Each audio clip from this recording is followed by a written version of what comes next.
Hello everyone. तो आज मैं सीएस और आईटी ब्रांच वाले स्टूडेंट के बारे में बात करने वाला हूँ। और मेरा खुद का बैकग्राउंड इंफॉर्मेशन टेक्नोलॉजी ब्रांच है, तो मैं आइडिया रखता हूँ पूरा कि आपको क्या क्या सब्जेक्ट्स है और अ,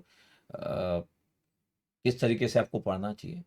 एक और इम्पॉर्टेंट चीज़ ये भी है कि इतने सालों तक 18 साल तक मैं गेट एकेडमी का डायरेक्टर रहा हूँ, तो मैं सिविल, मैकेनिकल, केमिकल सभी ब्रांचेस के बारे में आइडिया रखता हूँ उनको क्या क्या सिलेबस में होता है लगभग। और एक स्टडी प्लान क्या होता है, कौन से सब्जेक्ट टफ होते हैं, कौन से मॉडरेटर सब्जेक्ट आते हैं, कौन से इजी सब्जेक्ट होते हैं, किस तरीके से पढ़ना चाहिए। तो ये क्वेश्चन जरूर आता है, बाकी ब्रांचेस वाले लोग में से जरूर पूछते हैं कि क्या सर सीएसआईटी से गेट करना आसान है। हाँ, कंपेयर टू अदर ब्रांचेस आपका सिलेबस छोटा होता है सीएसआईटी से। और सीएसआईटी वालों का बहुत बार इंटरेस्ट नहीं होता अपने गेट में। उन लोगों को लगता है कि कोडिंग में जाना चाहिए और स्टार्टअप वगैरह के बारे में भी ज़्यादा सोचते हैं, और उसमें कुछ गलत नहीं है। मतलब आप अगर कोडिंग में नेक्स्ट लेवल में जाना चाहते हैं, बिल्कुल अच्छा है। आप स्टार्टअप वगैरह के बारे में सोच रहे हो तो भी बहुत अच्छा है। लेकिन मैं बोल रहा हूँ कि अगर आप एक सीएससी स्टूडेंट हो और आप अगर एमटेक करना चाहते हो, तो मेरे को लगता है कि ये जो आपका थॉट है एमटेक को लेके, ये भी बहुत अच्छा है। क्योंकि जब मैं एक कंप्यूटर साइंस ब्रांच के बारे में सोचता हूँ, तो जब वो लोग एक अच्छे रैंक के साथ आईआईटी में जब वो एमटेक करते हैं, तो उनके लिए जो अपॉर्चुनिटी होती है वो बहुत बिग हो जाती है। मतलब हो सकता है आप बीटेक करते हुए इतनी अपॉर्चुनिटी को समझते भी नहीं होंगे या जानते भी नहीं होंगे, उतनी अपॉर्चुनिटी आपके पास आ जाती है। हाँ, ये जरूर है कि इस दुनिया में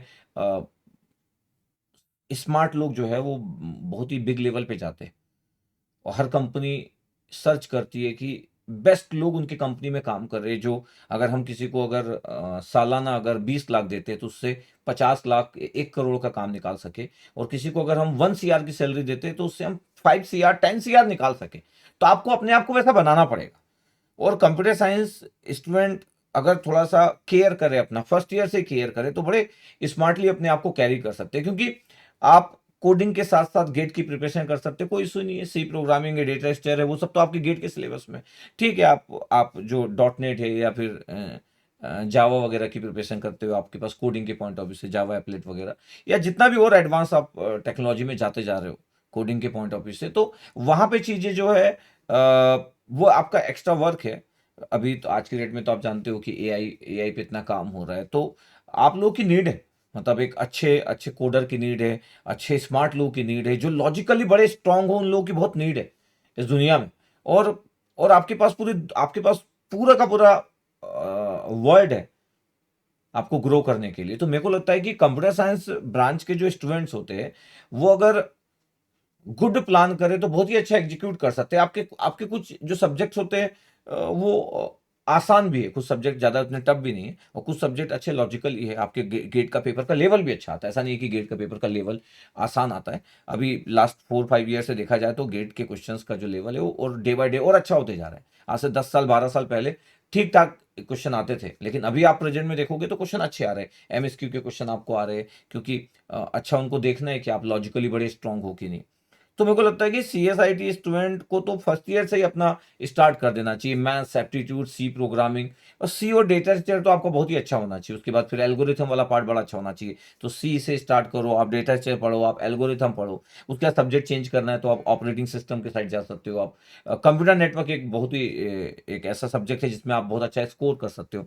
कंप्यूटर ऑर्गेनाइजेशन कई लोगों को थोड़ा सा बोरिंग लगता है, लेकिन कंप्यूटर ऑर्गेनाइजेशन को आप थोड़ा सा लेट चालू कर सकते हैं। जब तक 5-6 सब्जेक्ट कंप्लीट हो जाए, तब कंप्यूटर ऑर्गेनाइजेशन स्टार्ट करो। कंप्यूटर ऑर्गेनाइजेशन में आपको थोड़ा सा उस तरीके से पढ़ना है कि किस तरीके के क्वेश्चन आते हैं। क्योंकि जब कोई थ्योरेटिकल स्टेटमेंट आता है, तो फिर आपका विजन क्लियर कट होना चाहिए उस सब्जेक्ट के बारे में। फिर डीबीएमएस एक डिफरेंट टाइप का सब्जेक्ट है। डीबीएमएस कुछ लोगों का अच्छा होता है, कुछ लोगों का उतना अच्छा नहीं होता है। तो डीबीएमएस को भी उस तरीके से आप प्रिपरेशन कर सकते हो। तो देखो, आपके पास जितने भी सब्जेक्ट है, चाहे फिर टीओसी हो, चाहे कंपाइलर डिजाइन हो, टीओसी और कंपाइलर डिजाइन का सिलेबस बड़ा नहीं है। तो वहां पे क्वेश्चन क्वेश्चन एकदम out of the box question नहीं आते। मतलब ऐसा नहीं होता है कि आपको बहुत बड़ा सिलेबस पढ़ना है, टॉपिक आपके लिमिटेड है, तो आप प्लान करके कंप्यूटर साइंस वाले को तो प्रॉपर अपने नोट्स बनाना चाहिए। कंप्यूटर साइंस वाले तो चाहे तो यूट्यूब के भी पूरे वीडियोस को एक जगह जमा करके अपने प्रॉपर नोट्स बना ले। कंप्यूटर साइंस वाले को पीवाईक्यू में बहुत फोकस करना चाहिए। क्योंकि जैसे हमारा जो इलेक्ट्रॉनिक्स है, इलेक्ट्रिकल या सिविल मैकेनिकल है, हमारी जो टेक्स्ट बुक है वो हजारों टेक्स्ट बुक्स अवेलेबल है, और उसमें हजारों बेहतरीन क्वेश्चन अवेलेबल है, उनके अनसॉल्व बहुत बेहतरीन अवेलेबल है। हमारा पूरा अप्रोच ही न्यूमेरिकल है। उसमें लॉजिकल थॉट तो हम डालते ही है, चाहे वो सिविल हो, मैकेनिकल हो, चाहे फिर वो इलेक्ट्रॉनिक्स इलेक्ट्रिकल हो, लेकिन न्यूमेरिकल अप्रोच बहुत ज्यादा है। उतना अप्रोच आपके पास नहीं है, या आपके उतनी सारी जो बुक्स है, या ऐसी 50 साल पहले ऐसी बुक्स नहीं लिखी गई है। आने वाले 20-25 सालों बाद आपके पास भी बहुत सारी ऐसी बुक्स होगी जहां पे इतना इतना डेप्थ लेवल पे चीजें होगा, न्यूमेरिकल अप्रोच इतना डेप्थ लेवल पे होगा। तो अभी आज के डेट में तो जितना लिमिटेड है, उतने में आपको स्टडी करना होता है। तो इसलिए कंप्यूटर साइंस में मेरे को लगता है कि 5-6 महीने कोई अगर रगड़ के स्टडी करे, पूरा पीवाईक्यू सॉल्व कर ले, अपना थोड़ा लॉजिकल थिंकिंग भी बड़ा गुड रखे, क्योंकि आपको थ्योरेटिकल क्वेश्चन भी आते हैं, आपको 3 घंटे कभी भी कम नहीं पड़ता है। कंप्यूटर साइंस के स्टूडेंट को 3 घंटे कम नहीं पड़ता है। आपके पास डेटा स्ट्रक्चर एल्गोरिथम वाला जो ओपिनियन है वो बड़ा अच्छा होना चाहिए, तो आप बहुत अच्छा स्कोर कर सकते हो। तो बस मेरा ये था कि सीएसआईटी वालों को मैं थोड़ा सा गाइड कर दूं। वैसे तो मैं पूरे देर तक इलेक्ट्रॉनिक्स इलेक्ट्रिकल वालों को गाइड करते रहता हूँ, बट मैं बोल रहा हूँ कि मेरा ब्रांच ही मतलब इंफॉर्मेशन टेक्नोलॉजी है। तो जब हम इंफॉर्मेशन टेक्नोलॉजी, जब मैं 2004 में जब मैं बी कंप्लीट किया, तो जब हम स्टडी करते थे तो बहुत बार हम लोग जैसे डीबीएमएस से कोर्ट की बुक से पढ़ते थे, और एक ऑपरेटिंग सिस्टम की जो बुक आती थी, पीटरसन की बुक आती थी। फिर उसी का जो वर्जन था वो गेल्विन की बुक थी, डायनासोर के फोटो बने हुए थे उसमें। तो हम सब सब्जेक्ट पढ़ते थे, तो अ, 2-2 3-3 रात में कुछ सब्जेक्ट तो हम ऐसे ही पढ़े। तो उतना डेप्थ तक भी नहीं पढ़े, क्योंकि गेट तो मैं कभी कंप्यूटर साइंस से मैं दिया नहीं, मैं तो इलेक्ट्रॉनिक्स से गेट दिया था। बट सब्जेक्ट का आइडिया रखता हूँ मैं कि कहाँ कहाँ से हम पढ़ते थे। चाहे वो टेनन बॉम की बुक हो, तो यही सब हम पढ़ते थे। अब तो बहुत साल हो गए, तो कुछ यादें भी धुंधली हो गई है, कुछ बुक्स के नाम भी धुंधले हो गए, कुछ प्रोनाउंसिएशन में भी मिस्टेक हो सकती है कुछ बुक्स का नाम लेने में। बट फिर भी जितना भी मैं 4 साल बी में जो पढ़ा हूँ मैं, तो उतना मेरे को आइडिया है कि कंप्यूटर साइंस की स्टडी ना बहुत ही अच्छे तरीके से की जा सकती है। 6 मंथ सफिशियंट है। अच्छे टीचर को फॉलो करो। जैसे अभी अगर मैं बात करूँ, तो हमारे अनअकैडमी में सब बेस्ट टीचर है। हमारे अनअकैडमी का जो कंप्यूटर साइंस है, एट प्रेजेंट इंडिया का बेस्ट है। सुब्बा राव सर के बारे में अगर मैं बात करूँ, तो मैं दिल्ली में क्लास ले रहा था, और वो कंप्यूटर साइंस की क्लास लेते थे, मैं इलेक्ट्रॉनिक्स इलेक्ट्रिकल की क्लास लेता था। तो मेरे को लगता है कि इंडिया के one of the best faculty Subba Rao sir होंगे, जो जिस तरीके से उनका डिलीवरी का स्टाइल है, सब्जेक्ट को हैंडल करने का तरीका है, वन ऑफ द बेस्ट तरीका है। ठीक है, अभी ये वीडियो अनअकैडमी के प्रोपेगेशंस के लिए नहीं है, या अनअकैडमी की मार्केटिंग के लिए नहीं है। मैं तो सीएससी ब्रांच वालों को थोड़ा सा चाहता था कि थोड़ा सा उनको मैं बता सकूं कि यार, आप अगर गेट की प्रिपरेशन करते भी हो, और आप अगर एमटेक करने नहीं भी चाहते, तो भी कोई इशू नहीं है। आपको अगर उससे ज़्यादा अच्छी अपॉर्चुनिटी मिल जाती तो बहुत अच्छा है। लेकिन अगर आप एमटेक करने भी जाते हो, और बहुत अच्छे आईआईटी बॉम्बे पहुंच जाते हो, आईआईटी कानपुर पहुंच जाते हो, आईआईसी बेंगलोर पहुंच जाते हो, आईआईटी दिल्ली पहुंच जाते हो, तो मतलब आपके पास इतनी ज़्यादा अपॉर्चुनिटी होगी। बस आप में बात होना चाहिए। बस याद रखिए, जिसमें बात नहीं होती है, अगर उनको कुछ अपॉर्चुनिटी मिल भी गई, तो उसको इतना इनकेस नहीं कर पाते। अगर आप में बात है, तो फिर आप कितना भी लंबा खींच सकते हो। समझ रहे हो, कितना भी लंबा, दुनिया के किसी भी लेवल तक पहुंच सकते हो।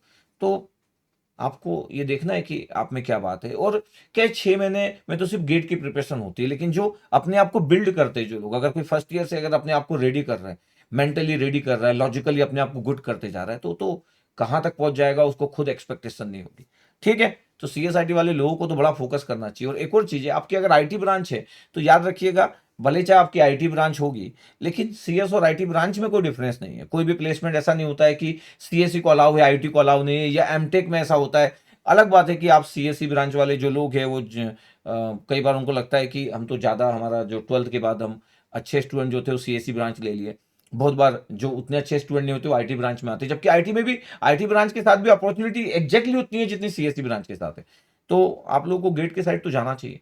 बहुत सारे लोग अगर गेट के साथ अगर जाएंगे, तो अपने फ्यूचर को बड़ा अच्छा बना सकते हैं। ठीक है, मैं ऐसा गाइड करते रहूंगा मेरा। आप बताइएगा आपको कैसा लगा मेरी बात सुन के।